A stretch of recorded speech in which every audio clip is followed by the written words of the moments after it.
as the pro tem, appoint clerk pro tem, because Cheryl has to leave in a few minutes.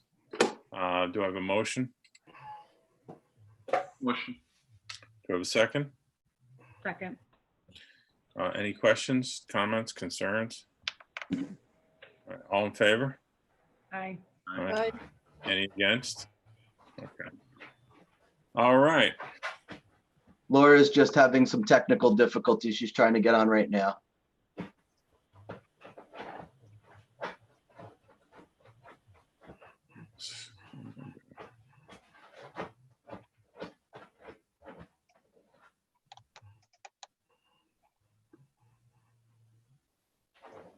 So if we have to do a second one, is that the pro tem?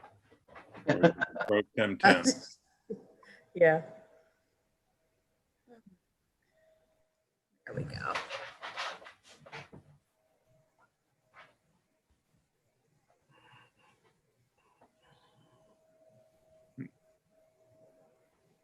Oh, That was weird. Oh, there she is.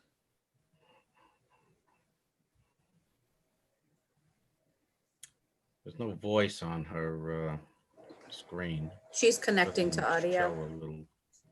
Oh, okay. And she might come up as me. I shared a link. Oh.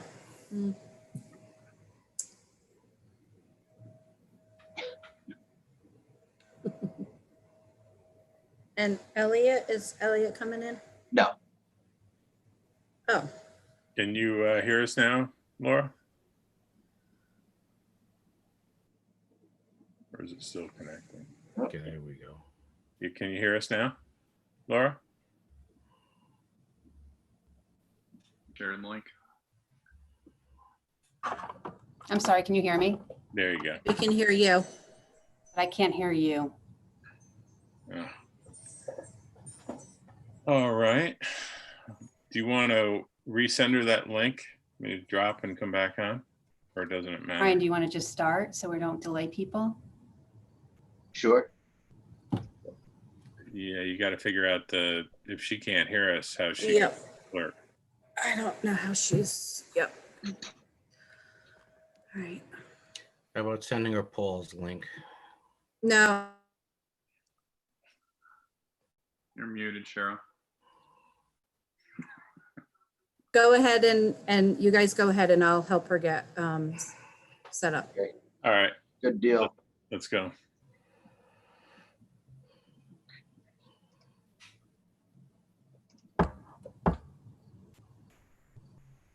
Okay, good evening, everybody. Can you hear me okay? Yep. And are you able to see the screen? Yep. Okay. So today, in our fourth board work session, we will be concentrating on child nutrition in the first half and special education in the second half of the presentation. So we're joined here by Holly Peters-Heddy, our school lunch manager, and I'll just be facilitating the discussion around, again, the 145-page document, the guidance document that we received from SED, and child nutrition is contained on pages 54 through 59, and we're going to review the assurances that we made in our opening plan. So before we begin, I just want to, Ollie, can you hear okay? And is your microphone on?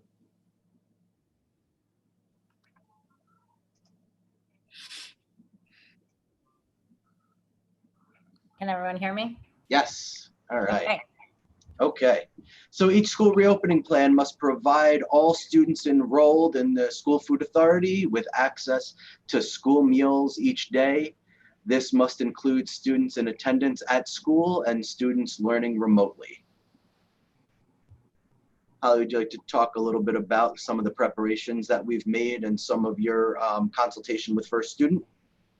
Sure. So we were made aware of that everyone was going to be, that we were going to be, it was going to be necessary to feed all the students, whether they are remote or in school. So we communicated with First Student as we did back in March, and made arrangements to have 2 deliveries a week to homes, with 5 days of meal service right now. Until last Thursday, we were planning to move forward with the National School Lunch and Breakfast Program, which has a lower reimbursement rate and more requirements for nutrition and dietary needs, and it is by age group. Last Thursday, USDA extended the summer food service program, which is what we were operating on for the summer months, which allows us to continue to provide meals to all students all children in our area under the age of 18, for free at a larger reimbursement and less requirements to make the meal. So we have reached out to eligible families in our district because part of the summer food service program is that we reach out to our need-based families first, and determine their willingness or need or want to participate. And then based on those numbers, we expand the program to all of our children. Right now we have, today we were prepping for 125 children, largely from our eligibility list, and several, I'll add 6 more for Tuesday's delivery. So that's where we're at right now with that. And we're still waiting on guidance about weekend meals. Up until August 17th, we were providing 7 meals a week. So Holly, when do you have some kind of system that you're using to, on Monday for now they're all remote, and then next step is these guys will be in these 2 days, because I'm assuming you're sending food home for them for 2 days and keeping it in school for 3, or are you asking, are they, well, doesn't really matter. And how quickly can we use that, given, our discussion the other day was about having someone gets sick, needs to go out for 14 days or whatever the reason is, or they just decide that they're, they want to go, they're not comfortable in school, or they're not comfortable at home, whatever the reasoning. How quickly can you switch kids from one to the other? Well, I'm sorry. No, go ahead. With the 2-day delivery, actually, Brian and Laura and I spoke of that yesterday, just briefly. With a 2-day delivery, it's a little bit more difficult to switch quickly. From March to June, I could add someone each morning even. But with the delivery, only 2 days a week, it only allows me to add them on Fridays and Tuesdays, unless the family is willing to pick up their meals, in which case we could do it immediately. Okay, so if somebody switches for whatever reason, it's somehow we've got to, they have to, or we have to deal with about 5, at the most 5 days to get them, getting their food again. Correct. No, well, it wouldn't be 5 days, because we would have a Tuesday delivery and a Friday delivery. So if they missed the Tuesday delivery, they'd be on for the Friday. So the most it would be 3 days. Okay. So if they were on remote and they came back on a Monday. In that case, we could start immediately. Yeah. Okay. All right. So the have you gone through, like I said before, is there a system that says, tell me who I got to deliver now, and how does that tie into, or does it tie into any of the other systems at school? like who's at home what days. If a kid switches, switches from one class, or like a fourth grader, a fifth grader switches from one classroom or one teacher to another, or however you want to think about it. Well, currently, they're all remote, so we're planning for that. There's been multiple discussions around a hybrid model in our subcommittee meetings. And we're prepared to pivot at any point for any child. The only hesitation at this point, the only delay at this point would be the adding the child on for a delivery. And that's yet to be seen, whether families are willing to come pick up as well, because then of course we could add them for the next day or send it home with the child when they're leaving. If we know on that day. So if we had again, it seems like I say this at the end of every question, have we had the lawyers look at, if it takes us 3 days to get somebody moved over, are we, is that okay? Is the fact that, we're offering up you can come pick it up, if for 3 days or 2 days, have we had them go through that and make sure that everything we're saying we're going to do is basically legal? Yeah, so, go ahead. Thank you. I was going to defer. Yeah, yeah. So we're in an okay place. We do have to provide lunch. It's stated explicitly that we have to transport lunch, so we have to be able to make it available, and we will. But we have access to the transportation every single day. So one of the things that we sought to do, just being responsible, is making sure that we are able to provide all of our kids with food, but limit the cost of labor in the cafeteria as much as possible. So we're kind of balancing that. So to the extent that lunches are pre-done, and parents would pick them up anyway, we can also send out additional bus runs. So that's not going to be an issue for us. We're going to be okay with that. The trick for us was limiting labor as much as possible, because it's an expense to the cafeteria fund, and Holly's been very cognizant of that, but maximizing our ability to deliver food.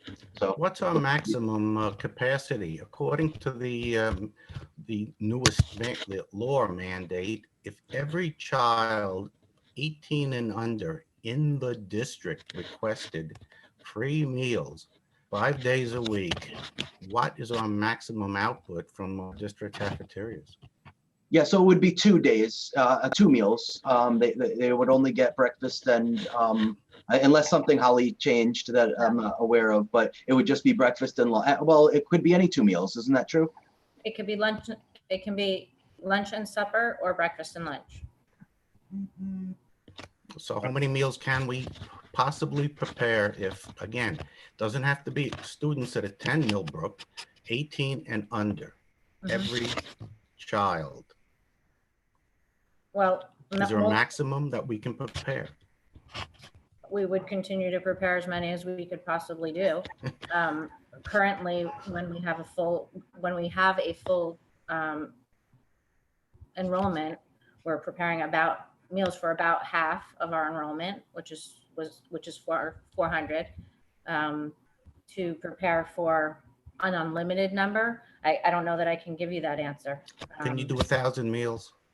If a request came in from 1,000 in a 18 day? and under, it's 2 days a week, Well, access to school meals. We were doing that March to June. 1,000? Yeah. Can When you the do meals went out. 2,000? Right. There's got to be a number we cannot produce any more than, realistically. I can't really give you that answer because we have never been in that position before. I understand that, but I'm just trying to figure out, I know we get reimbursed for each meal and everything else, but in theory, there are a lot of 18 and under, whether they attend our district or not, within the district that are entitled to this. Well, but the key is that every district is going to have a child nutrition program, and anyone that is running on a summer food service program, as we have chosen to do, is going to have the same requirement. There's actually a text, you can text and find out where you can get meals. So we actually had that posted on the summer menu where people could text to find out what districts had an open or a closed enrolled website, so that any child from the county, if they missed the time frame of one district's preparation and service, they could go to a different district and pick up meals. Well, and how do we close? What do you mean by closed site? Closed enrolled site is how child nutrition determines eligibility. So in our case, we are not a need-based district. So what we had to do to determine our eligibility there was to, again, defer to our eligibility list, which is what we did again to start this year. Find out the need of those people first. When it became over 50%, it made us a closed enrolled site. Now, having said that, generally speaking, and in normal circumstances, a closed enrolled site would mandate that there was some kind of academic programming at the site. But because of our emergency status since March, there's multiple waivers that I've had to apply for and be approved for prior to beginning any program or changing anything. So some of the waivers that are in place are the ability to transport or have pickup meals off-site, because normally, under normal circumstances, children would have to eat together and not take food off-site. USDA has made that a waiver for us, and we've taken that waiver. Another waiver that has been made available to us and we've taken is area eligibility. Normally, Millbrook is not an area of need based on our free and reduced meal applications. So because of the emergency and because of our closeness to the city and multiple people working in our area that are traveling to the city, many of those people may have lost their jobs or are working from home. And so we had to apply for an area eligibility waiver, which allows us to reach out to the whole community and not be exclusive. Howard, to further answer your question also regarding number. So we had the same requirement over the summer that we be able to feed anybody under 18 and under. And at that point, we only had 175 students take advantage of that. So, so at that point, we were doing about 350 meals per day. And with the same requirement, we wouldn't imagine we would get into the thousands. But to the extent that we needed to, we would have to hire more staff, and we would, and we'd have to order more food, and we would.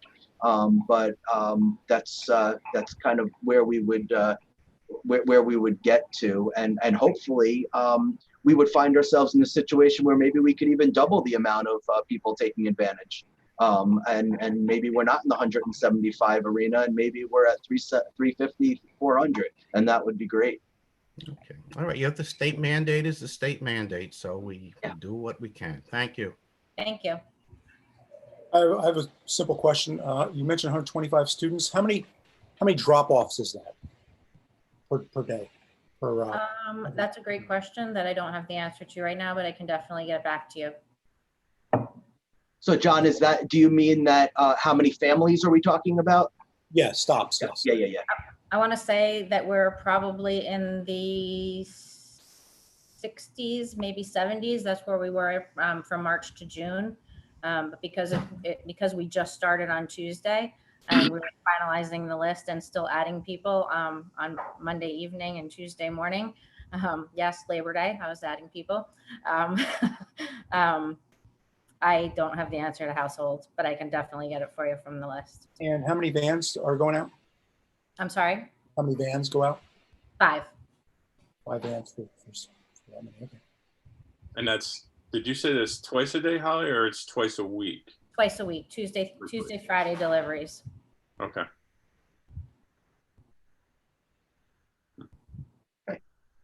All right. So each school reopening plan must address all applicable health and safety guidelines. So again, last week, I got guidance from the Department of Health,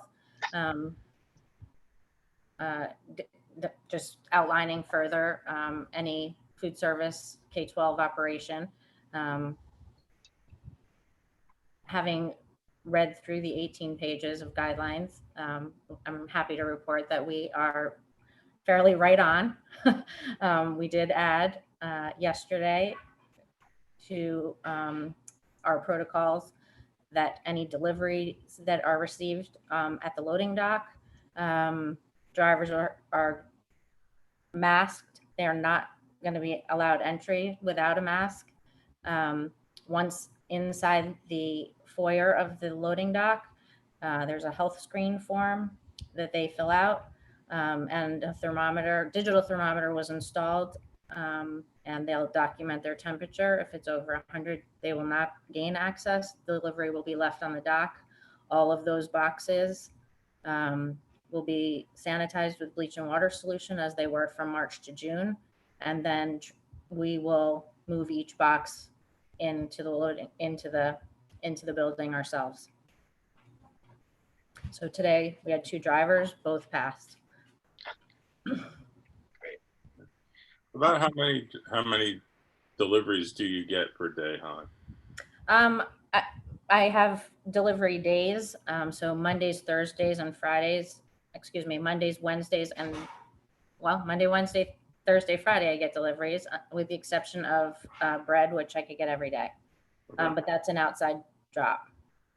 Okay. So vendors, if you're asking about vendors, I have 3 grocery vendors, bread, milk, and paper. Okay. And do they do, like, let's say one of their drivers comes down, 2 days later, do they have, and have you guys been, or maybe it goes to the nurse, maybe it's not even you, the contact point for contact tracing? So, one of their folks drops off, asymptomatic, no fever, drops off a box of something, leaves 2 days later. Do we know each of those vendors, who their contact tracing person is, and who to connect them to inside the district? Yes, and I also know that those vendors are screened prior to them leaving their warehouses. Yeah, I'm more worried about the ones that don't show anything for 2 or 3 days, Right, or but even if they've trace traveled. Some of these guys travel, all hopefully over. not, but hopefully they're not like going into Rhode Island to drop off burgers and then come back. Right. So, yeah. All of our vendors are from local New York. Okay. So Cisco has multiple warehouses nationwide. Ours comes from Albany. So do the nurses know who to call? If I'm assuming that your vendors know our nurses to jumpstart this whole contact tracing, and I'm going to say that I would be their first point of contact, as I communicate with them weekly, multiple times. And then I would bring that information to administration. And the other piece of that is that's really going to be done by the Department of Health. By requirement, and I don't want to throw out a name of a vendor, but the Department of Health, and they've confirmed for us as recently as this week, they're going to be in charge of that contact tracing. They're going to be calling us to make sure that we know that somebody, they're not going to divulge who, has been in there. They're going to put us on caution, ask some questions. They're going to make sure that we are in a spot to be monitoring our symptoms here of anybody who may have come into contact with the person. So that's all that contact tracing, that's guided by the Department of Health. So they're gonna, somebody at vendor A suddenly comes down, test positive. They're gonna call us and tell us somebody that works for that vendor has it. go figure it out? I mean, I don't know if they're going to call us. Maybe they will, maybe they won't, but it's a requirement that they report it to the Department of Health. And and it's the Department of Health that's responsible for doing all of the contact tracing about that. no, I'm saying that the contact, when they call, I mean, they're gonna have to have somebody that says, you know, there were 3 people in that room that touched that box coming from, but we won't know who that is, right? Or you're saying Department of Health is gonna come here and say, okay, I know Holly touched that one, and you know, so-and-so touched that one after that person came in. Because it's a matter of timing too. So, I mean, I can't imagine the Department of Health just gonna call up and say, you know, if there's a person that's sick, I don't know if they came to you, I can't take, because if you tell us who, you know, that they came to us on Monday, then we'll know who it is. I'd just be curious at some point to hear about how that, you know, contact tracing inside is kind of easy. I mean, it's not easy, but it's simplified by the fact that it's contained. But once we're talking about getting things from the outside, you know, where people don't test positive and that, or not positive, but don't show symptoms and then either test positive or then start showing symptoms, you know, I'd really like to find out more about how that's going to work. Yeah, well, again, Department of Health, they it's their show, and they made clear the other day also that they will be making phone calls. They'll be saying that we have to monitor our symptoms. They'll be letting us know, and that they're going to be running the show on that. So not too different if we have a case in here, they're going to be doing the contact tracing, asking us all of the questions that they need to have, who may have come into contact with it. And then they'll be making phone calls about it. It's all done by the DOH with our assistance about information. It's not a district run process.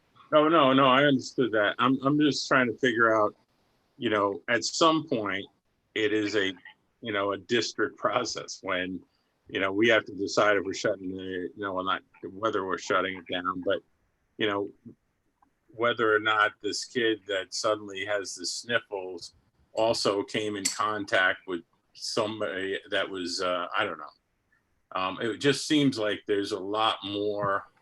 I'd really like to understand I know that they own the process, but what is our responsibility and what's our interaction with the process?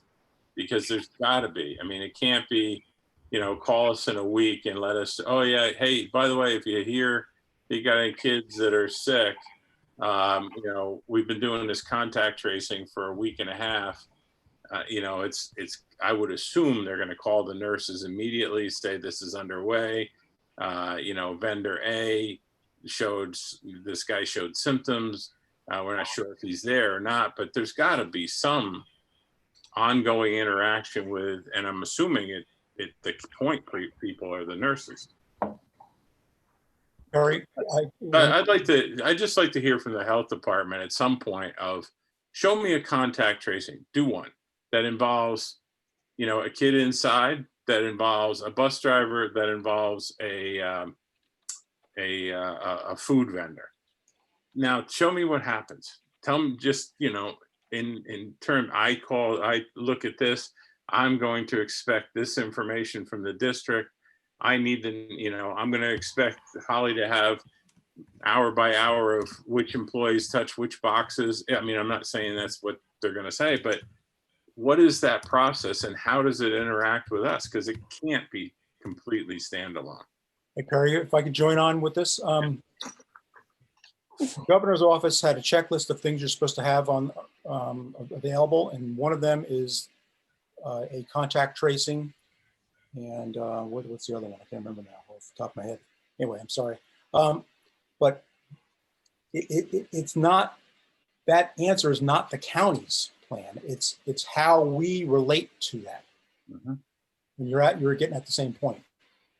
Districts are supposed to state how you relate to contact tracing. So you don't just say it's all counties, although they play the biggest part of it.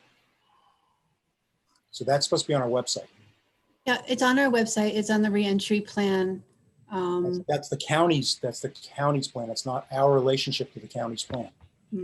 Yeah, that's, I guess, and that was the guidance that we were given, was to post this one. Well, because other districts have done differently. Yeah. Well, even whether it's required to post it or not, I really would like to understand, you know, and again, it's probably getting the Department of Health in here and say, okay, we just had a kid test positive that was on bus 23 on Wednesday. What do we do? Tell me how you know, this is your process, if that's the way they look at it, your process. But how does it work? You know, you guys you come in and you get everybody, you know, these 5 people for the administration, you get them all together, you say, I need this information, I need this, I need this, I need that. They make the determination of whether, you know, I really would like to understand how that's going to work to make sure that our side is ready for it. You know, that we have the right contact points, that the contact points know what to And do. we'll be happy. We're working closely with the nurses and setting up deeper protocols for that. So we're happy to bring that back and have more of an in-depth conversation around it. Absolutely. Yeah, I think if we can get like 3 scenarios. Yep. One that's, you know, just in a classroom, one that's, you know, on a bus probably because it's moving kids, and then one that involves an external, you know, vendor that has, or an external, even a parent or whatever, that suddenly what happens. All right, and then have them walk us through it so we can say, you know, hear the nurse say, yeah, and then I'll go and gather up the log files to say which kids were on which buses on which days, and I'll go find out. You know what I mean? I think we really need to make sure that the first time they you know, one of these things is kicked off, that we're absolutely ready for it. And we do a lot of this when there are concerns for different reasons than COVID, right? We pull the attendance, we pull the child's schedule. I'm saying it's a student, right? We pull the child's schedule. We would pull any related service logs. We would look at any places that they've been in the building as scheduled. And then we would go back to the teachers to see if there was like anything on the sign out sheets that indicated that they may have gone to another location during the time. And I mean, that would be like the internal contact tracing that I think is what you're referring to. And we would be doing that as soon as we know that there's a concern, independent of whether or not that person has tested positive. We would begin that process so that when we were tapped for that information, we would have that at the ready. Yep. No, that's exactly what I just want to make sure, Caroline, that no matter who's involved in it, you know, whether it's just us, whether it's us and per student, or it's us and vendors, that everybody knows exactly what to do.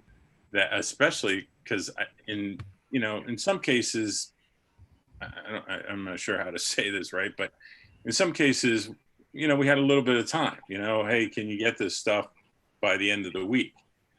With this contact tracing, with this viral stuff, I don't think we have. I mean, I think it's a drop everything and go take care of this, because the worst thing would be it continues to be spread through the district because we weren't sure who to contact, and if nurse A is out, is there a nurse B that knows what's happening in that building?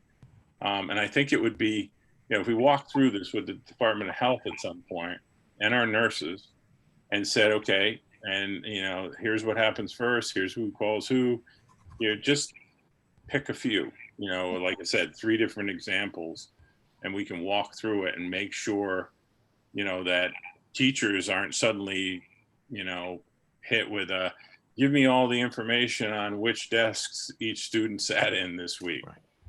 You know, I think they were in the right desk, but you know, and suddenly they're supposed to go get this stuff and they didn't even know they were supposed to be keeping it.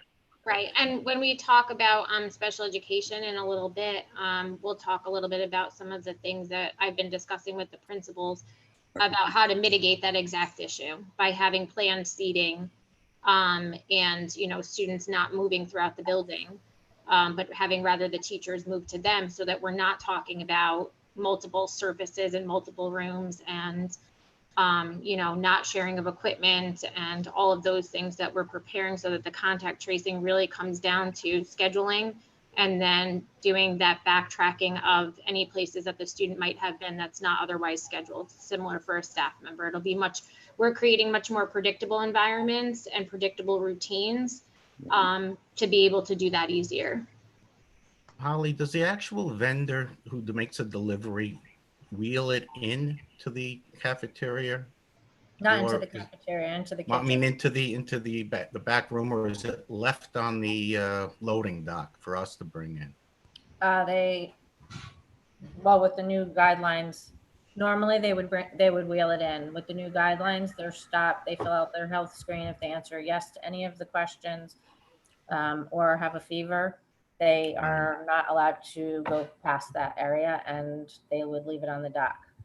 Yeah, only because this could not only right now, even in remote, God forbid, a vendor wheels it in, felt fine that day, but then week and a half later comes down with something, and then it's contact traced back. We still have our teachers that are in the building that are possibly then at risk as well. So I don't know if you may want to look at just being on the safe side and having the vendor just leave everything on a loading dock. It cuts out one chance of I'm not sure something else coming in. from a food service and staffing standpoint, that would be a realistic thing to have happen. It can be done, but as we increase numbers, it's an enormous amount of work and an enormous amount of weight. The minimum case weight is probably 30 pounds, and I could move.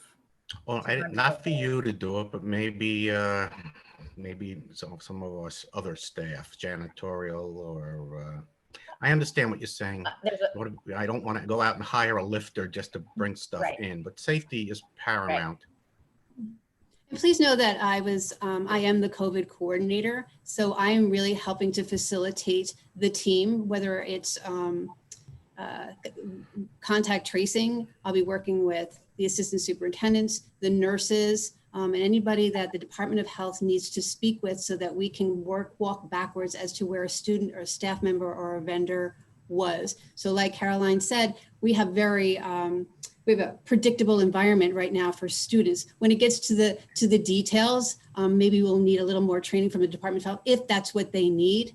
But we're prepared to do the tracing in order to inform the Department of Health and how to take action and how to direct us. So like Brian was saying, that it really is in their hands. Once they have found somebody who has tested positive, they need to contact us and tell us what they need to ensure safety and health for all. So their wants and needs may vary, but we have that, as like what Caroline said, the predictable environment that will help facilitate that.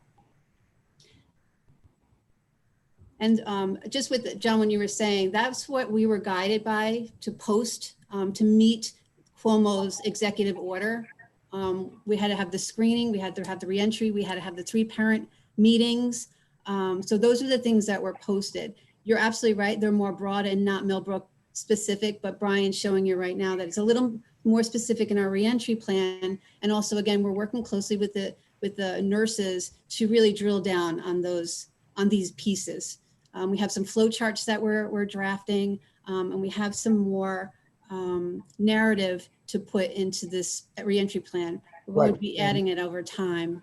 Right, and I read accompanying this that it may involve copying and pasting some of these what you're showing me right now from the district plan into a smaller document. They wanted it to be so you can quickly reference something, not have to go through voluminous plans. Absolutely, you're right. That's specifically what it's about, and I don't think we've done that yet. We just have a county thing slapped on there. That's not what they wanted. Hey, Brian, can you keep going down? Is there a part that talks about data, providing information? And because I mean, I'm seeing, good things in that list, like vacuum it, don't go in for 24 hours, open the windows, but I'm not seeing, anything to do with, what Caroline was describing before, sort of the flow of information. Yeah, and it isn't there because one of the things that the Department of Health has made clear is that they absolutely take this on a case-by-case basis. So the types of questions, depending on the fact pattern in the individual case, may differ. So they'll be asking different questions and wondering where this. So you're right.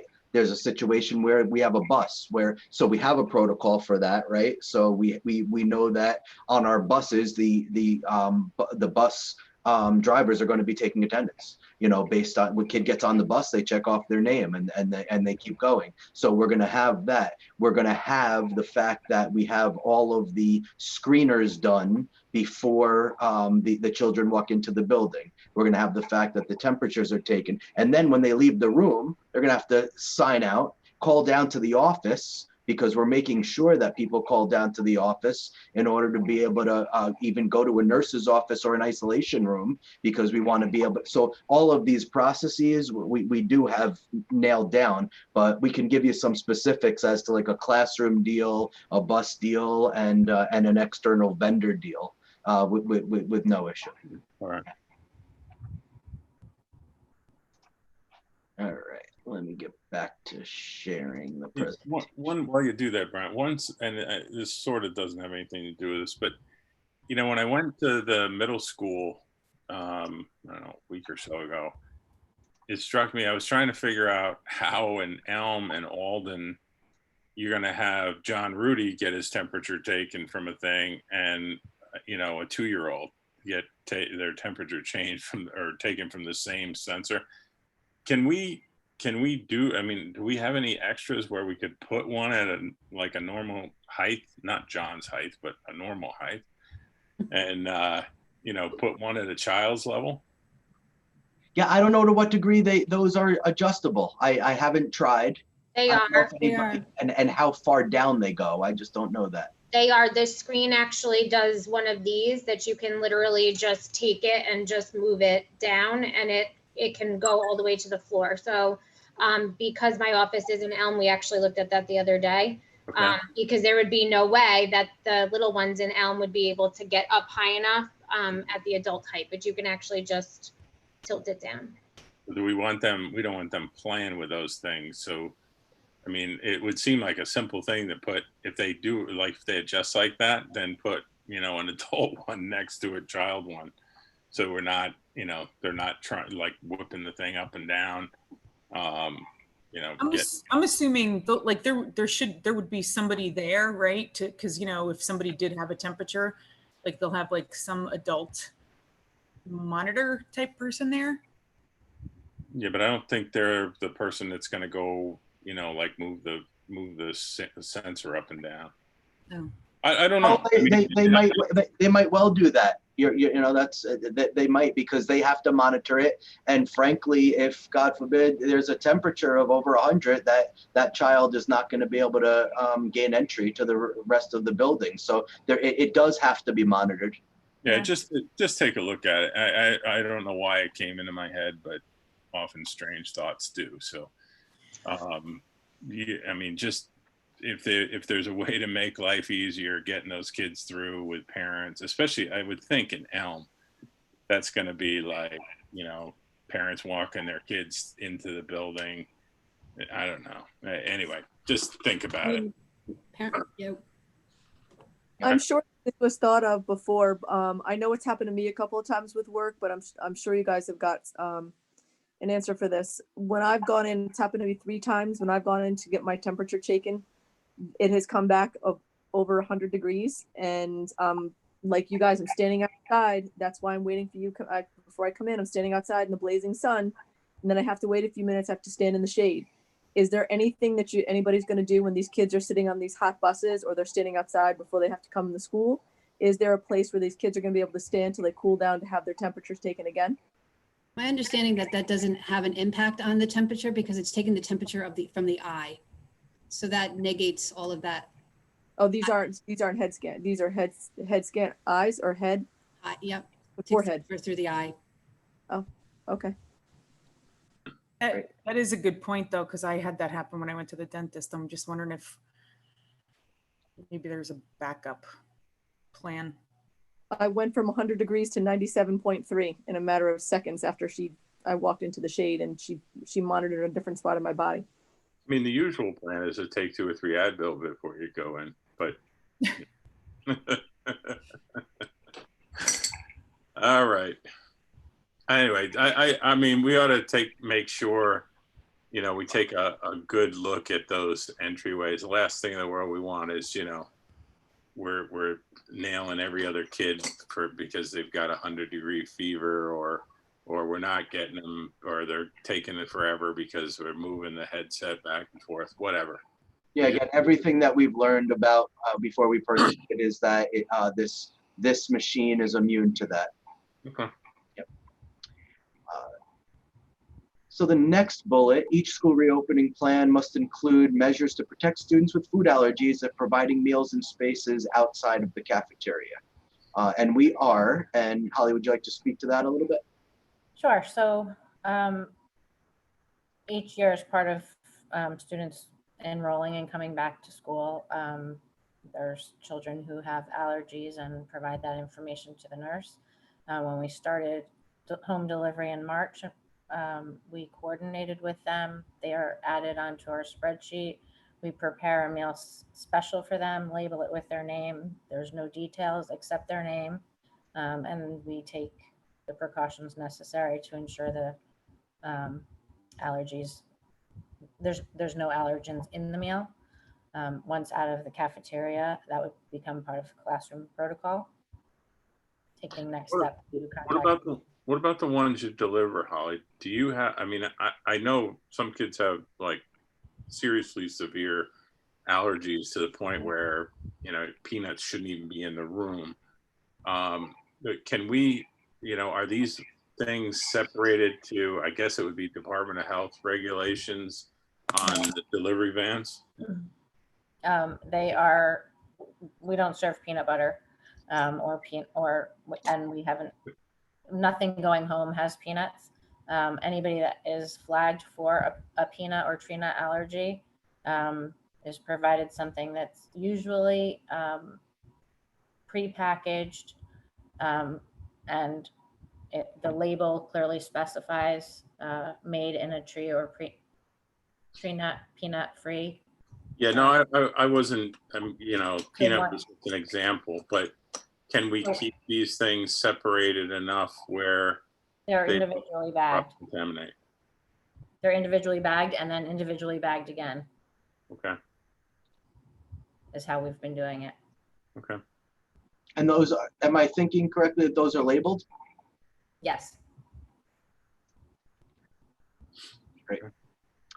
Each school reopening plan must include protocols and procedures for how students will perform hand hygiene before and after eating, how appropriate hand hygiene will be promoted, and how sharing of food and beverages will be discouraged. So we're, first of all, there's training that has to happen in the classrooms, and the teachers will be assisting with that, and the principals will be having their own version of assemblies to talk about that. So there'll be student training, that's a requirement, but we're going a little bit beyond here.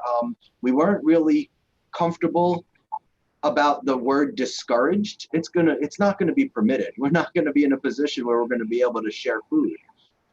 So we're a little stronger than that, I would say. But we will have protocol in place for training for kids. Each school reopening plan must include protocols and procedures that require cleaning and disinfection prior to the next group of students arriving for meals, if served in the same common area. So we've already established that we're going to be eating in our classrooms. We're not going to be eating in the large common areas. So that point is moot for us. Each school reopening plan must ensure compliance with child nutrition program requirements. As an example, if the school is its own school food authority for charter schools that are part of a school district's SFA, the plan must ensure communication with the district regarding food service requirements. Holly, I don't know if you want to speak to that at all, but obviously we don't have any charter schools in our arena. Right. So it's mostly, I would say, doesn't apply to us. Right. What about the private schools? Do we have, I know, a lot of the private schools are kind of, like Lourdes is supposed to be by superintendents that go there, but it's somehow delegated to like Arlington. What I mean, do we have responsibility for getting like the Lourdes kids? Do we get them breakfast, or is it our responsibility to get them breakfast and they get lunch at Lourdes, however Lourdes does it, or how does that affect us? No, we just have a responsibility for the children enrolled in our SFA. But it sounds like if I was listening to or understanding what Howard was saying, I mean, they could basically ask for meals from us, right? They could. But our responsibility is to the children enrolled in our FSA. And then we can open the program to children under the age of 18. Okay.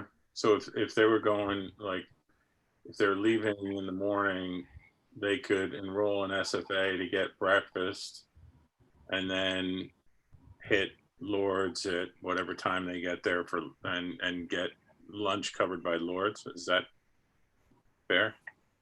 Or, That's fair to say. okay. Okay. Each school reopening plan must include protocols that describe communications with families through multiple means. Yep. Excuse me, just 1 second. Yeah, please. So to clarify, Perry, theoretically that's doable, but the child wouldn't be able to just come to a building in the morning and grab breakfast because our buildings aren't open at this point. Right. So it would be the same as every other family that's receiving. They would need to be on the transport. Okay, so they would get their Tuesday delivery, and then it, They could bring it on their Lourdes bus with them if they cared to. And we don't have any responsibility. I know it says charter school, but we don't have any responsibility for making sure that, I don't know, Duchess Day is following. It's not part of our FSA. They're not a recipient agency of Millbrook Central School District. Just our 4 buildings are recipient agencies of our SFA. Okay. So that's different for the nursing staff. Yeah. Okay. Yep. So the nursing staff, we're responsible for providing health services to all of the private schools that are within our catchment area. We would be the district of location for those schools. So we provide nursing services, and in some instances, we are able to build back other school districts for their resident children who go to private schools in our catchment area. Okay.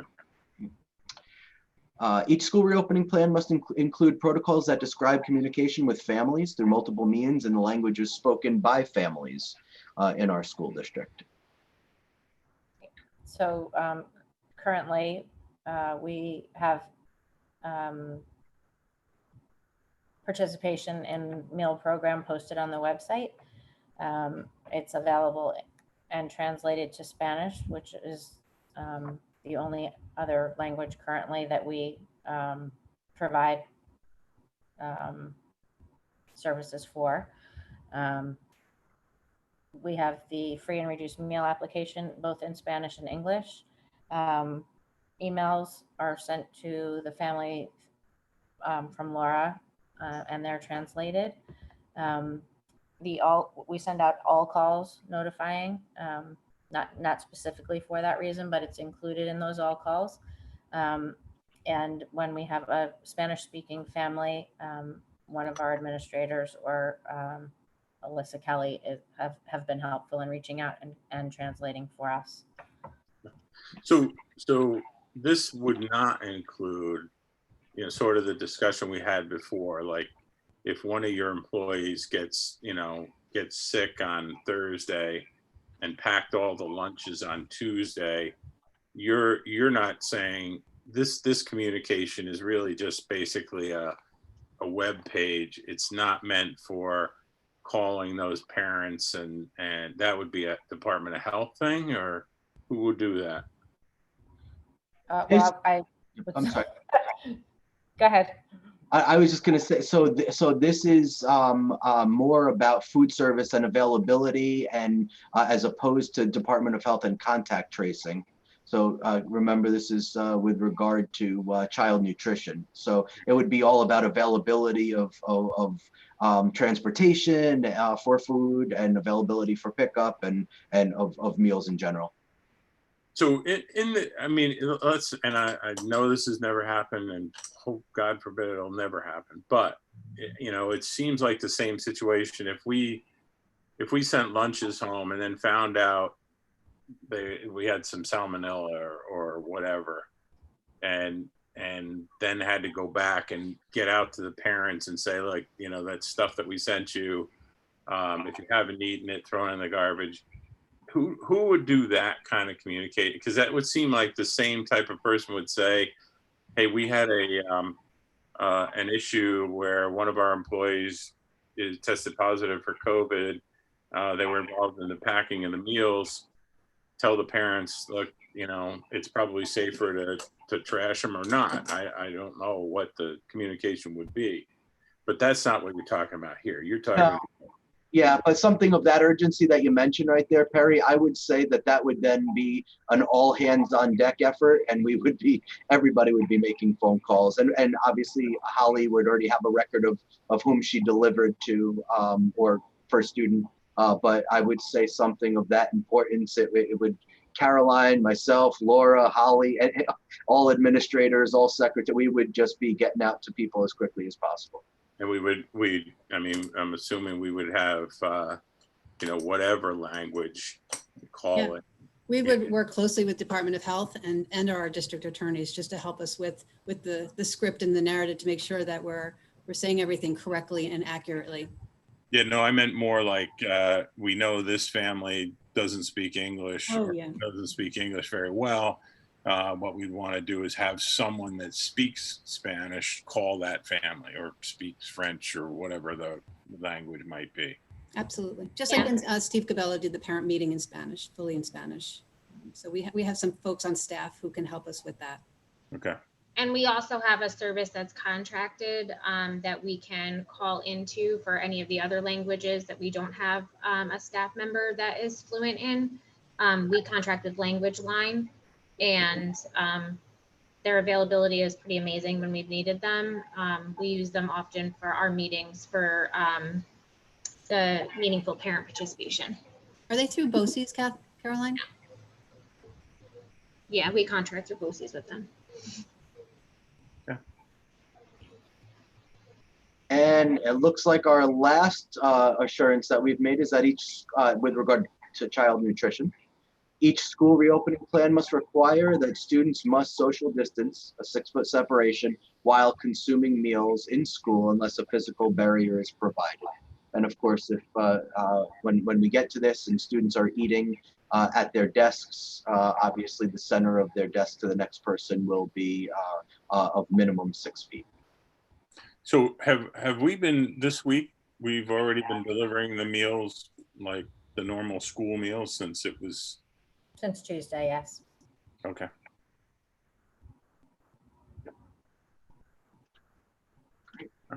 Can you talk about the logistics of delivering food between the classrooms? How long a lunch period do you envision?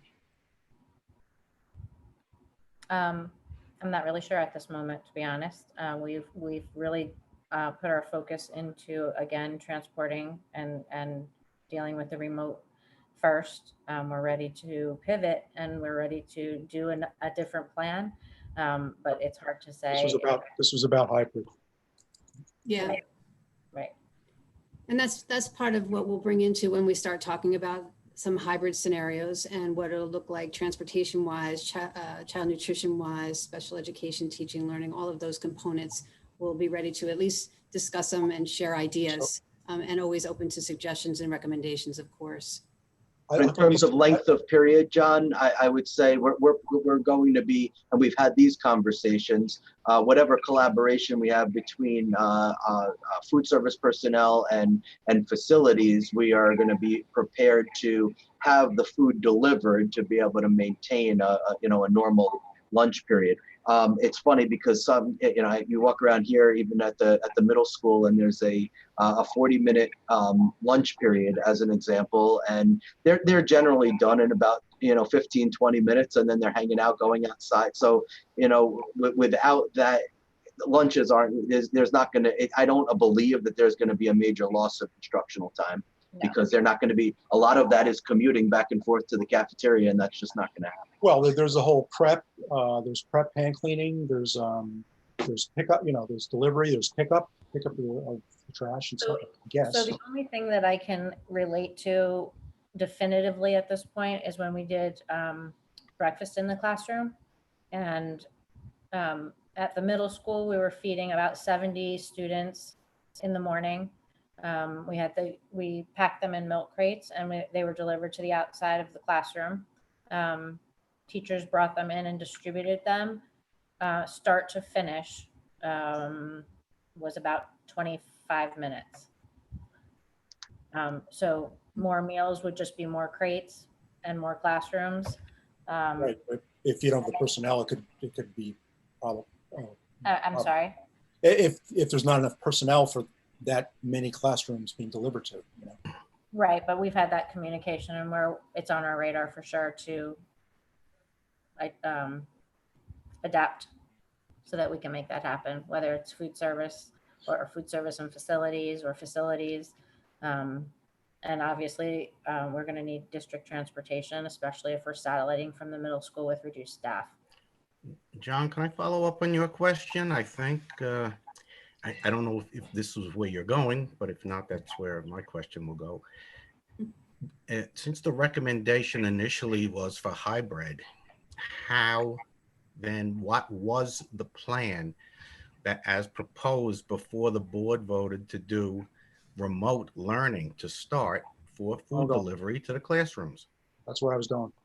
It would be the same plan as breakfast in the classroom. We'd prepare it, pack it, and get it to the classrooms. How? So How are you delivering it? Yeah, so we have custodians that are assigned to lunchrooms during lunch. So we have our daytime custodians that we are able to reassign strictly for that purpose.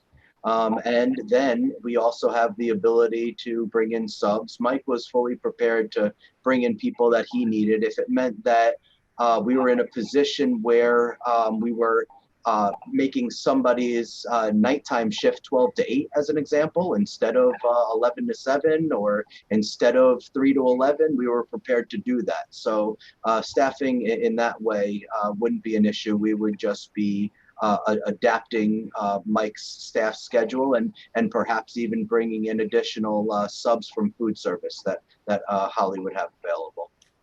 What about other duties that these janitorial staff is supposed to be doing? Well, food service has 6 staff members right now. It would be an impossibility on all levels for us to be in 4 buildings at multiple classrooms in a 20-minute time frame. We would have to depend on other people for help, even hiring people. Okay, so then you weren't ready for food delivery. We were last time absolutely around. ready. Mike sat in every meeting with us. He was on board with helping with distribution. And largely some of that is going to have to go by van since like the middle school's on 3 different levels. And the weight of crates again is a minimum of probably 30 pounds a piece. So I guess there was a declarative statement that said that we weren't ready. And I guess I would say that I would just have to disagree with that, because Mike had all of his staff ready. And then there was going to be whatever reassignment needed to happen, and really be able to test the waters, Howard, to just know exactly how many additional man hours were needed. We were prepared to offer overtime and make sure that that there were no issues with the amount of cleaning and sanitizing and disinfecting, and then making whatever additional hires. But we have subs to our avail. You And we were can't make prepared for hires without proposals to the board. What you just said is gobbledygook. In actuality, while I understand your position and you're absolutely right, we were also in the position, and we have been in the position since March, where we absolutely need to work together and pivot. Sometimes immediately. We closed on a Thursday, and on Monday I was serving meals to students at home. I agree. We need to work So together. that's where we were. That is the key at word. the point of planning. I didn't know if I was hiring people or letting or reducing my staff, and as it turned out, it was a reduction, so that we can handle this period. Can I say I would have done something entirely different if the board didn't make the decision to do remote? I would have had to have, and so would Mike. Well, starting Monday, we're going to get a test on the food service in-house run as well, right? Absolutely. We'll have students in class. Yep. Some, right.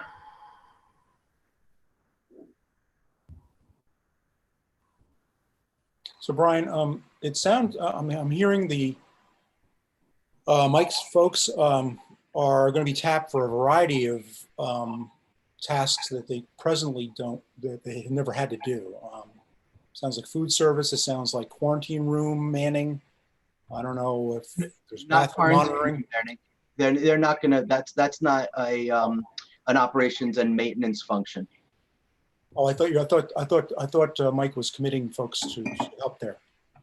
To sanitize when it becomes necessary with our new UV machines. Oh, okay. But not that would be staffed. They wouldn't be able to provide supervision in that room. That would be a job function that would happen with a monitor or an aide. How many different tasks do you envision that they have to help with that they never had help with before? Yeah, I don't have that off the top of my head. I don't have a list, John, that I'm able to just task. Mike might, and he's not here today, but he would have that. But there's also a commensurate reduction in the amount of surfaces that need to be cleaned, and we can't forget about that. So as an example, and Mike's spoken to this several different times. So if there's only 11 desks in a room, and we're not cleaning 25 desks, we're doing 11 desks. We have to keep in mind that there's going to be a reduction in the amount of surfaces we're going to be cleaning in that way. Except we never did 22 desks cleaning in the first place. Right? I'm sorry? We never did 22 desk cleaning in the first place. Yeah, so I don't know how. Mike would be able to speak to this. I wouldn't, but I don't know how many desks they would clean on an everyday basis. Certainly some of them would get done. I certainly wouldn't say that the desks were all cleaned on an everyday basis. I think that would probably not be factual. But Mike has spoken several different times about the reduction in work that would be required by having many fewer, in fact, half of the population here, where he would be able to focus on other areas. So he was confident in his 15 years of being here and knowing and understanding what the job function is, that whatever he had to take his staff off of, he was going to be able to reassign and be in an okay place to cover. Okay, so it sounds like he's got it covered, and there's no increase needed in manpower. At least not right now. So there's always a monitor. There's always an opportunity to monitor and adjust, and that's what we would do if we made that commitment to the board as well, right? So we can have the best projections in terms of staffing that we would want. And if something's not going to work out, we're certainly not going to stick with something that isn't working. We're going to come to you and say that our plan that we had didn't work and we do need more folks. And we already know from what the board has said that we have your support about that. So you've shared several different times. Listen, you let us know what staffing we need, and we're going to support you in that. And we appreciate that very much. And at the outset, what we're saying is that we would want to be in a position to know and understand what we can handle right now. And if it doesn't happen the way that we projected, then we're not going to continue to do the same thing that isn't working. The other sort of angle to that same discussion is I don't want any of our folks getting the feeling that, oh, well, hell, just give it to the maintenance guys. Oh, well, hell, just give it to the, the admins. The fact that they can do it, like they're cleaning whatever all morning, and then they suddenly shift gears and go do lunch duty and then come back, and maybe we need an extra monitor because somebody didn't show up. And then when we start giving people the messages like, hey, you're just there like to fill in any hole we have in our plan, it's just horrible to work in those conditions. You never know from day to day what you're going to be doing, and you never know from day to day, am I just a catch-all? Yeah. And it's just not the way we want to treat anyone in this district. And that's not the intention. That's why we have so many subcommittee meetings, reentry meetings, admin meetings, because we're strategizing and being thoughtful and intentional with every decision we make. Once in a while, we'll need somebody to fill in. Sometimes teachers running late, and Brian or Caroline and myself will go into that classroom and teach and supervise while we're waiting for that teacher to rise. So we all jump in as a team, but we also want to make sure that there's a structure, and not a fragile structure, a strong structure. So if somebody is out, we're able to embrace and continue moving forward. But that's never the intention, is to make anybody feel like they're just being pushed and pulled. That doesn't feel good. That's not good for morale. And that's not the team approach that we're looking for. And if we want our maintenance guys to feel, well, I shouldn't say maintenance guys, our maintenance team or our admin team to feel like they're, critical in this operation. And, so making sure that they understand, you don't want them to go, well, if it's okay for me to go, break out for 45 minutes and deliver meals instead of cleaning, what I'm supposed, maybe it doesn't really matter that much. We've got to make sure that throughout this, all of our people feel like they're critical to making this happen. Not just, bit players. So we're running about like 8:12, and we just have a small subject of special ed to get through. We just have to be really mindful that we're all in uncharted waters. None of us have ever done this before. And so everybody's doing the best they can, and looking at guidelines, following the Department of Health, CDC, child care, education within a pandemic, right? It's already difficult on a regular day, but now we have a pandemic. So I want everybody to be mindful that and understand that we're in this together. We're going to have to lean on each other. We're going to have to trust one another. We're going to have to be okay with being held accountable and asked hard questions. And quite honestly, we may not have the answers, but we know people that we can seek out information. And when we have a hybrid, we may have some failures built, that happen. And I think that we're going to have to be okay with it, because we're doing our best and we're putting in the things that we need, that have to be done according to safety and health, and making sure that our students are learning as well. So I just want to make sure that we have to be forgiving of one another, and we're gonna go in unified, knowing that we're gonna have to adjust, and as Holly said, pivot and be agile and get back in, because it is about health, safety, our kids, our community, and our staff. But I know I'm going to make mistakes, and I need forgiveness and support along the way. So special education. Are we ready for the next segment? So I want to say thank you to Brian. He's our Assistant Superintendent of Business, Finance, and Operations. And he was facilitating this conversation because he supervises the Child Nutrition Food Services Department, and he works closely with Holly, who's our Director of Food Services. I'm sorry, wasn't here for the introduction. So now we have Caroline, who is our Assistant Superintendent of Curriculum, Instruction, and PPS, and she supervises the special ed department. So it's very appropriate for her to be speaking. about this subject. So thank you, Caroline. Thank you, Brian. Thank you, Holly. Thank you. Thanks, Holly.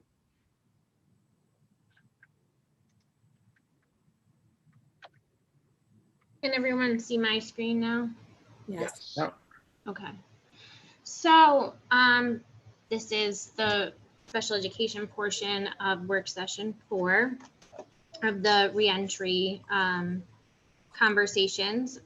This workshop is focusing on special education. So you will see the assurances from the state. Sorry, just having some mouse issues.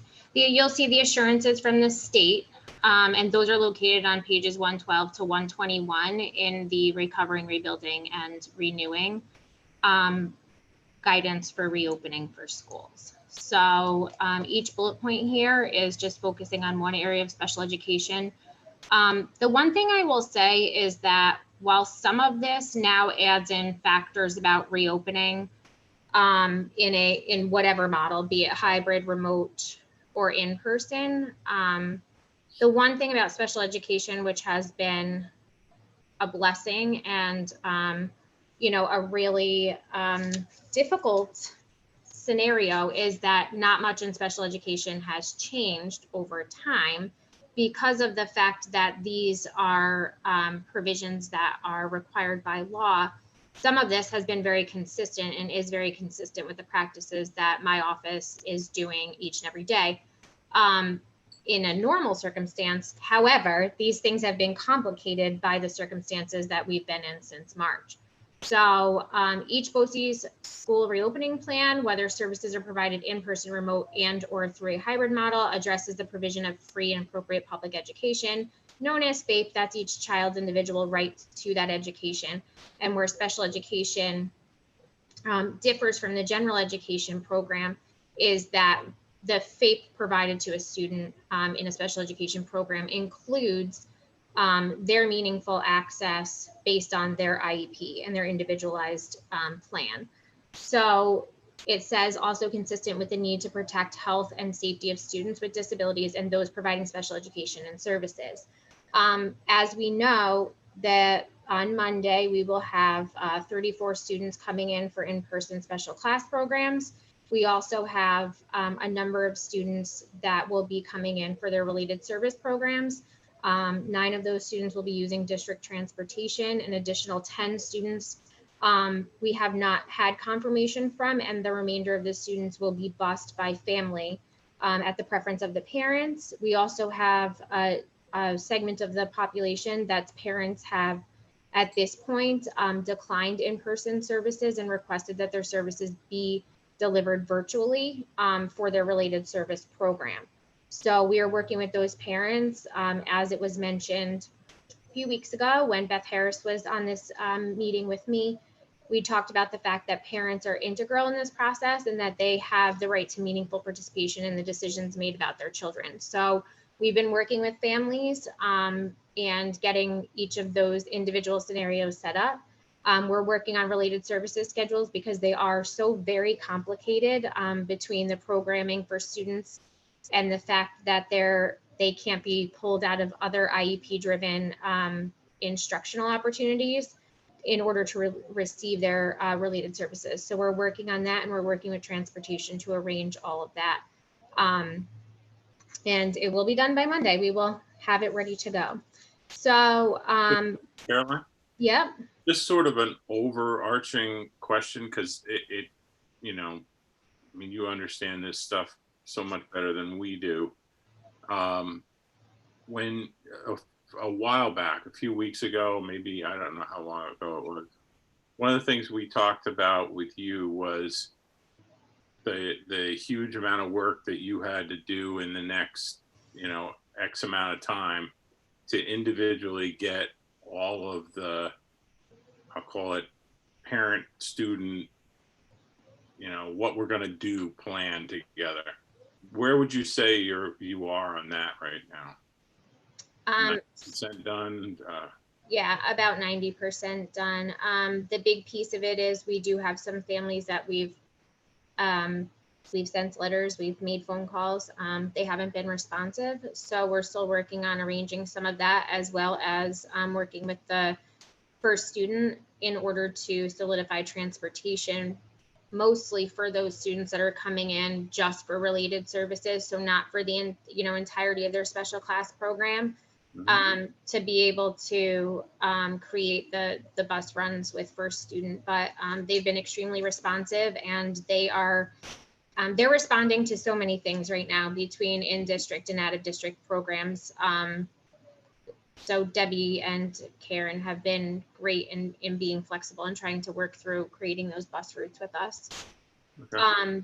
Yeah, so this first bullet as well, when we're talking about protecting the health and safety of students with disabilities and those providing special education and services, I've been meeting with groups of special education teachers, whether it be virtual or in person. I'm going to meet with my last buildings tomorrow. And I'm meeting with the department as a whole to talk about the provision of services. One thing that we can say is that the fall will look significantly different than the spring did, when we were in an emergency mode and we were working to try and keep up with the demands of the remote instructional model. Having had time to prepare, we do have the opportunities to be able to deliver the synchronous instruction that is really required and necessary for these students, even when they are home. So each school or BOCES reopening plan addresses how it will document the programs and services offered and provide to students with disabilities, as well as communications with parents. There is so much communication that goes out of my office. Unfortunately, we are responsible for killing many trees here because everything does have to be signed. It does have to be, original signatures in many cases. While there was some flexibility in the spring to do email communication just for health and safety purposes, the majority of the work that comes out of my office is in paper. And with that, it's also maintained in the student's file, in their psych file. Which is what we maintain for each student with an AP or 504. We have one file here that is, locked up, and we keep copies of everything. Additionally, the teachers will be using things like related service logs, anecdotal records, which are something that special education teachers are doing anyway. So they will be working through all of that, attempts to contact families, the sessions that they're hosting, all of that will be documented should it ever need to come into call. Each BOCES or school reopening plan addresses meaningful parent engagement in the parent's preferred language or mode of communication regarding the provision of services to his or her child to meet the requirements of IDEA being the law that governs all of this. So we do translate quite often into multiple languages out of my office. For some of the families that special class programming was being offered, if we didn't get their response, we actually made phone calls last week as well. So we've been following up with those students, and it has been in the home language of the student, or preferred language of the parent is better stated, because that is what it means to give a parent meaningful participation in their child's education. That if that is their request, we do have to make good on that. So we're fortunate to have members of the administrative team that can speak Spanish. We also have quite a few staff members that can speak Spanish, but for the other languages, we do have to reach out to our local BOCES to be able to make those communications happen. So those phone calls reinforce the importance of things like the related service programs and how special class and even mixed programs would be delivered.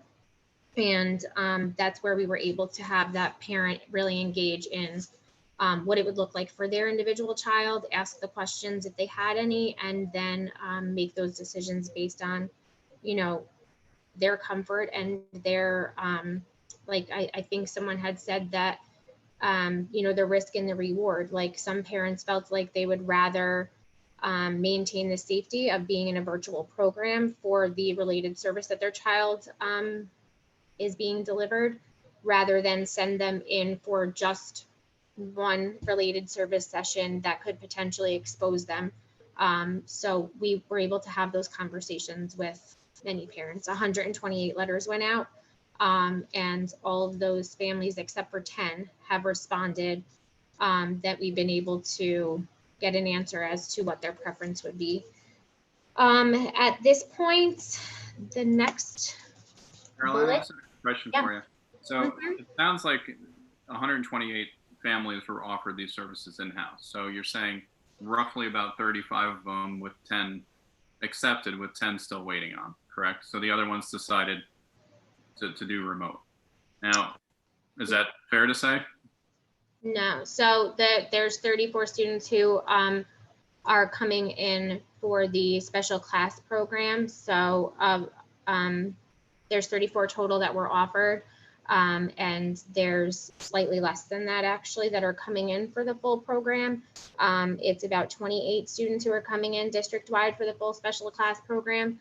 And then the related service program, we have another, I think it's 36 kids that are coming in, and 9 of those are using district transportation. The remainder, families felt like they had the ability to transport them, and also it was their preference for their child to come in, receive their services, and leave immediately following, rather than be here for any extended period of time caused by bus routes. Now the people that chose to do the remote, or the children or whoever chose it, so they will be watching the live stream of the classroom they would have been at, correct? Well, a live stream of the, so we actually met like about this yesterday. A couple of my students, and the programs that students are not coming in for, that was the group of students, teachers that I met with. And what was stated was that they were going to literally use their laptop and have that student up on their screen so that they were able to see it, and the other students who are in person would be behind that laptop, so that there would be a protection on both ends for the rights of students in those programs, that there wouldn't be any exposure to other families based on that. Additionally, some of the teachers will be using their smart board screens and streaming that, so that students will have access and that participation in the classroom. And that's for the special class programs. And then for students who will be in the co-taught programs, they will have both of their teachers logging in to their session. So if it's a Google Meet session and they have a general education and special education teacher that are to be present for that program by design, that being the purpose of the program, that they're integrated with general education peers and accessing the general education curriculum with the support of a general education teacher who tends to be a content specialist, and a strategy specialist, which is the special education teacher. They will have access to both of those individuals on their Google Meet, so that they can provide the supports they would traditionally provide in the classroom. So they'll get the one-on-one type of thing. Yeah, when need be, right? So even in the physical in-person classroom, there's 6 models of co-taught that generally are used. They shouldn't all be used the same co-taught model shouldn't be used all the time. And there's times in which they may break out in groups, and it's not just going to be special education students over here and general education students over here.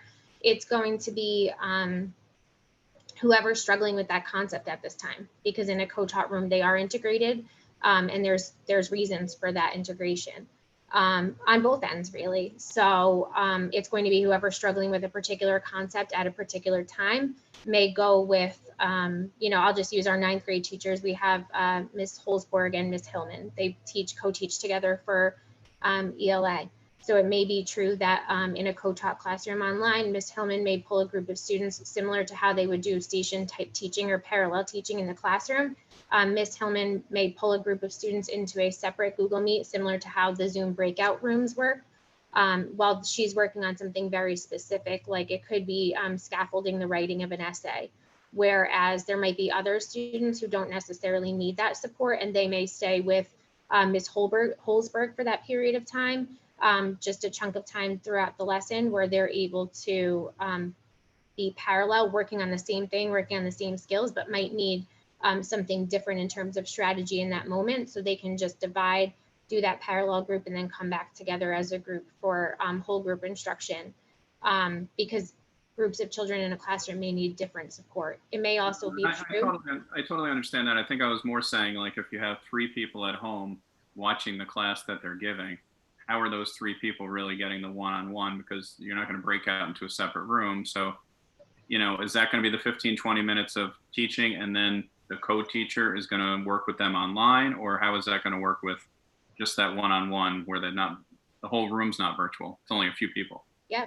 And it might be true that that is how it's happening. There may also be, in many of the cases with the special classrooms, there's also an aide often in that room that may be able to monitor the students physically there and what they're doing, while the teacher is actually creating those breakout sessions where they're just going with 1 or 2 kids that may have similar needs, and then they might be actually switching back and forth, where then the teacher aide may be with the Zoom and they may be, or teaching assistant, one or the other, may be there with the students on the Zoom or Google Meet, working with them, while the teacher then is circulating in the room to make sure that the in-person students are getting what they need as well.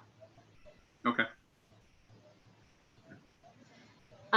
So each BOCES or school reopening plan addresses collaboration between committees on preschool special education, CPSE, and committees on special education, CSE. So one is for our preschool students and one is for our school aged students, and that the program provider is representing the variety of settings where students are served to ensure that there is an understanding of the provision of services consistent with the recommendation on individual education plans or IEPs. Plans for monitoring and communicating student progress, and commitment to sharing resources. And again, you know, this is something that we do anyway, we have to do anyway. So we're in communication with our service providers in other districts, because we are required to maintain records and make sure that our students are being provided their services, their accommodations, and possibly any of their, you know, assistive technology plans or anything like that that's embedded in an IEP. We're required to do that anyway. So we have, you know, documentation from any of our out of district placements. They've documented for us or are in the process of solidifying documentation for us of how their plans will look. What, you know, like we've received just recently from BOCES, the cohort plans, the cohort groups, abilities first as well. So we're getting all different informations from all of our out of district placements, so that we have that information and are able to have meaningful conversations with the parents of the students that they serve around their programs and their plans. But this is something that happens anyway. We're in constant communication with these programs because we're required to be. So the next is reopening plans must ensure access to necessary accommodations, modifications, supplementary aids and services, and technology, including assistive technology, to meet the unique disability related needs of students. So this is something interesting, because this was a big shift for us in the spring, where much of this happens in the building, right? And much of like assistive technology and that kind of thing is happening here. And we know what students have and have access to here. And we know the service providers who are there to be able to work with students with their aids or their assistive technology or whatever it is that they might need. It was a little bit complicated by the remote setting, the virtual setting in the spring. And there was also the provision of creating changes or amending IEPs if there was some assistive technology that now needed to be provided, or a supplementary aid that needed to be provided because of the new setting students were being placed in, being virtual. So I worked with the tech department to deliver some Chromebooks for students with disabilities who necessarily wouldn't be able to have meaningful access to their education without it, even though they were not necessarily in a grade level that would normally have received them, right? So even if they were in grades 3 through 12, we still had to provide that if that meant that that's how they would be accessing their instruction or their education.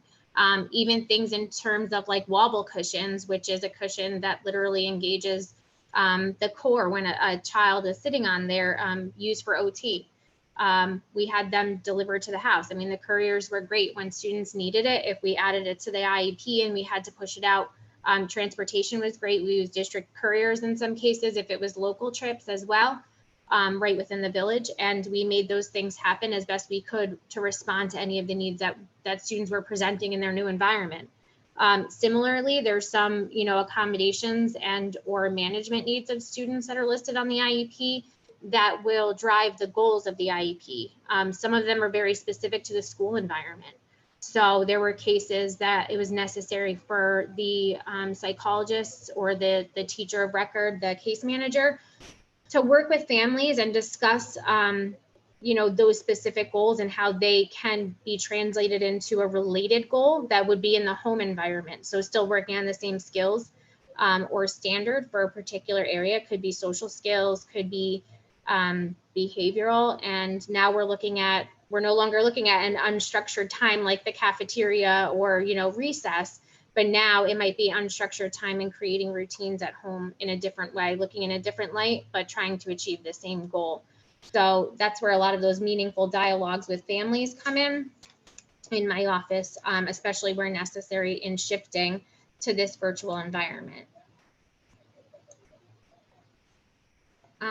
BOCEs and or schools that contract with eligible agencies, including community-based organizations, to provide pre-K programs must attest that they have measures in place to ensure eligible agencies with whom they contract will follow health and safety guidelines outlined in NICED guidance and required by New York State Department of Health.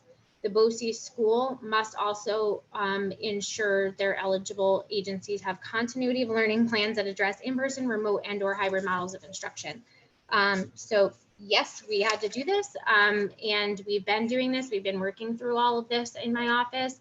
And when the contracts were updated with many of our vendors, we actually amended our contracts prior to approval to include a COVID language section as recommended by our council, to make sure that if it didn't meet the requests made by NICED guidance and the guidelines, that we were putting that in because they're servicing our children. So some of those modifications were made where necessary. We don't have a contracted pre-kindergarten program, so our students with disabilities who attend preschool programs, they are from the county approved list for preschool providers, whether it be for related services or academic programming. So all of that is not necessarily anything that we are in contract with. I think this is specific, when they're saying that, it's specific to like those programs that through grant funding or have specific contract vendors from preschools that are delivering services directly for our students. Our students who attend preschool programs specifically are attending programs that are on the county list for recommended preschool programs. So that concludes my assurances for special education, unless anyone has any questions. Well, first, I wanted to take a chance or take a minute to say thank you. I mean, both you and Holly have obviously been working hard to get this through. Quite honestly, the one that was worrying me the most, Caroline, was how you were going to pull off getting all these things individualized and rewritten and negotiated. Now, the ones that you haven't been able to get in contact with, is that something that we should be escalating as for the health and safety of the child? I mean, should we, if we've tried emails, we've tried letters, we've tried, phone calls, I mean, is there a next step that we should be going to make sure that, the child is safe? And because it would seem odd that somebody that applied for these things that got all those things approved, then suddenly doesn't respond. I don't know what the process is for escalating that, but I would think, I mean, the old days it would be like a truant officer, but yeah. And we do have a process in place for that includes sending registered letters as well.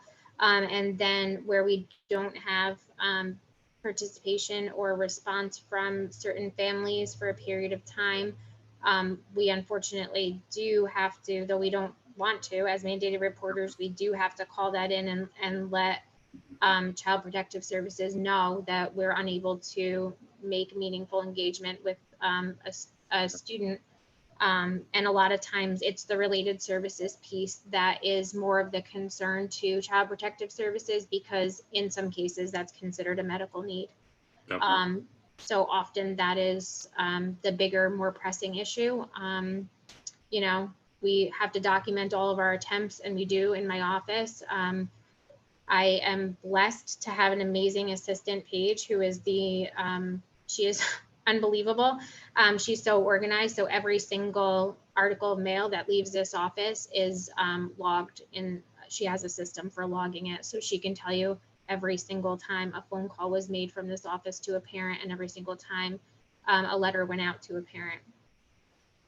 Okay. Very good.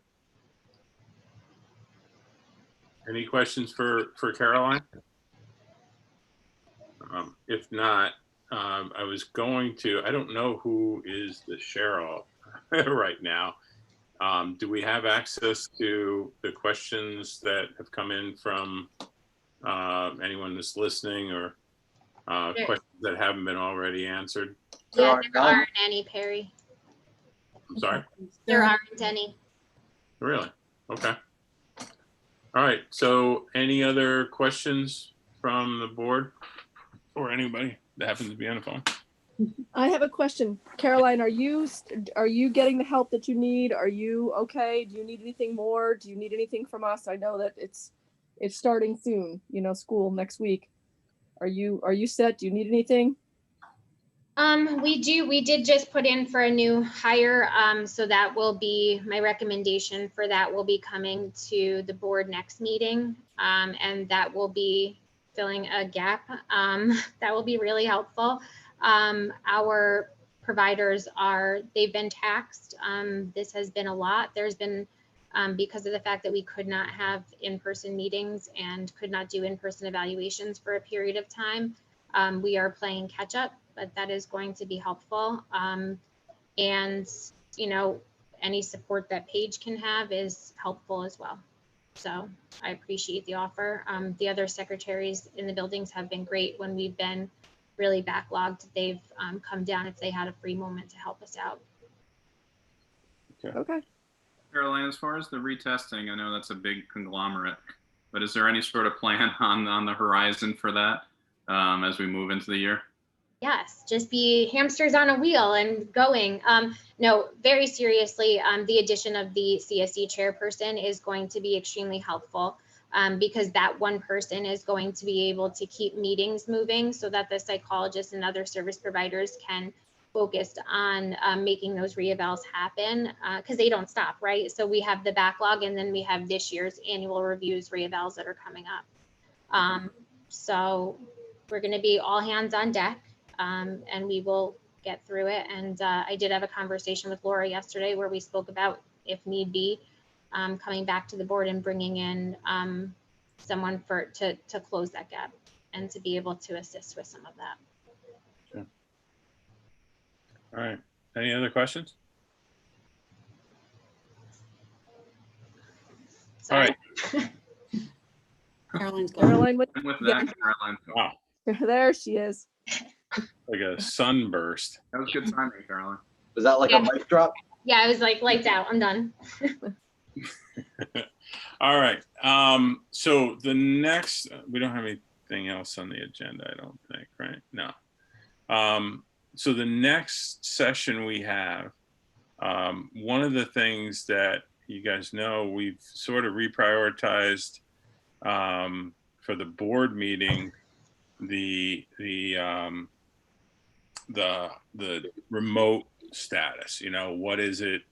I mean, we went through a Tuesday night, and then the next Tuesday will be, our focus will be on how's it going? You know, what kind of issues have we seen? Where do we need to put focus? That kind of stuff. The other thing that I've asked Laura to sort of reprioritize in this list of work sessions is the discussion about the actual hybrid model. It doesn't have to, be done like, in the next couple of weeks, but we need to focus on that because truly, that changes. If we took a completely different hybrid model, that would change everything we've talked about.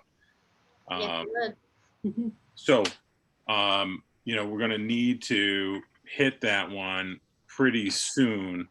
Um, and I think we can, we can probably pull that one in.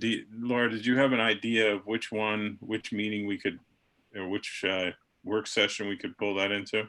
I thought we just thought on the 17th that we wouldn't have one next Tuesday. That would give us a little time to prepare and kind of review our notes, our subcommittee notes, and just share our thinking and thoughts around certain hybrids. I mean, we talked about the AABB, but there are other hybrids that we spoke about that were viable. All of them have pros and cons. None of them are perfect. None of them are going to make everybody happy. But I thought it would be nice to just start out talking about what we have reviewed and explored, sort of pick your brains, see, what are some things that maybe we're missing or some things we want to further explore. I mean, there are so many different kinds of hybrids that are going across the districts. They're weekly, bi-weekly, AA, AABB, kindergarten coming in, third grade, sixth grade, seventh grade remote, K6 in. So I think where we start, and Perry and I have spoken about this, like, what is it we want to accomplish? What's important to our community, our parents? Is it childcare? Is it social emotional? Is it teaching and learning? Is it food services? And sort of get an idea of what at least the majority of folks, what they're thinking and they want, because then I think that will help drive what our hybrid will accomplish, but also knowing that we may use all of these hybrids at some point because of the current circumstances. So I think it's valuable to review and explore all of them and consider all of them.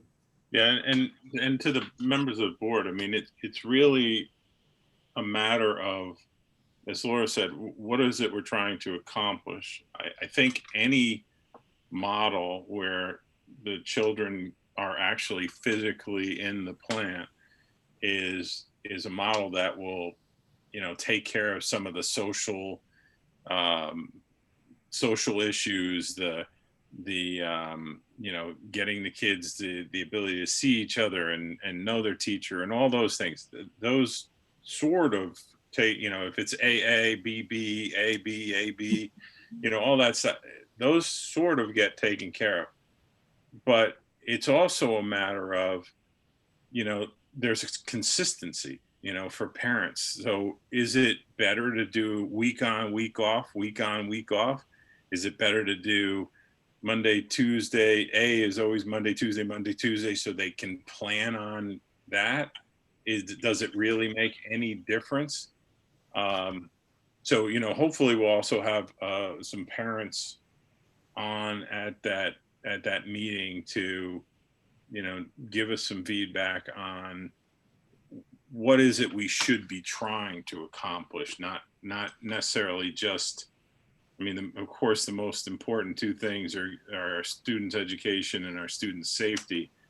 But we also have to, especially after a lot of the emails, is really look at, is there a way for our hybrid schedule to make it easier on parents?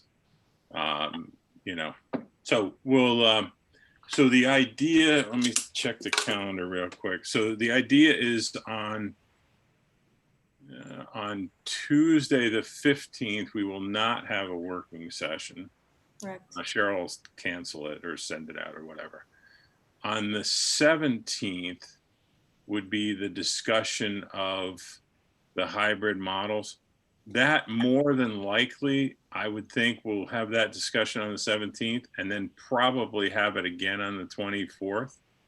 Because I just feel like that's going to be more than an hour and a half. Not that I've been able to keep any of these meetings to an hour and a half. But I think you're absolutely right. It requires time. There's going to be a lot of discussion and back and forth and sharing of ideas and questions. So I'm going to ask Cheryl to send something out to everybody, including the parents, get this communication out that says Tuesday the 15th, there will be no work session. Thursday the 17th will be hybrid scheduling part 1. The 22nd is our normal board meeting, which will focus on the results. And again, I don't want anybody to think because, you know, we've had 10 issues with kindergartners figuring out how to use a Word document or whatever they're going to do. I don't want anybody to think that this is like, oh, son of a gun, you didn't think of that. We need to work through those and understand them. And if, as I said 100 times, if someone says there's got to be a better way, if we don't know that way, then bring someone in that can consult with us on what that better way is. So again, 15th canceled, 17th will be hybrid part 1. Tuesday, the 22nd will be our board meeting with how we doing and other board stuff. 24th will be hybrid part 2. And then we'll take the remaining work sessions and schedule them out from there. All right. Sounds like a plan. It might be worth to have the pros and cons from the committee of the hybrids, because there was quite a bit of pros and cons for each plan. So it might help just to kind of show what the administrators and everyone, teachers thought. Yeah, and we captured them all in templates. Yeah. I think that's important too. Thanks, Chris. Okay. All right. Do we, anything else real quick? I just want to say thank you to Holly and Caroline for all their hard work and stuff that they put into this tonight. It was great. Thank you. Thank you. Everybody. All right. Anyway, do I have a motion to adjourn? I'll make the motion. Do I have a second? I'll second. Any comments, questions, other than, you know, I think there were a few parents or there were a few people on. I hope you're getting as much out of these sessions as we are. And anything else? Okay. All in favor? Aye. Aye. Any against? All right. Thanks, everybody. Thank Good you. night. Bye. Thank you. See ya.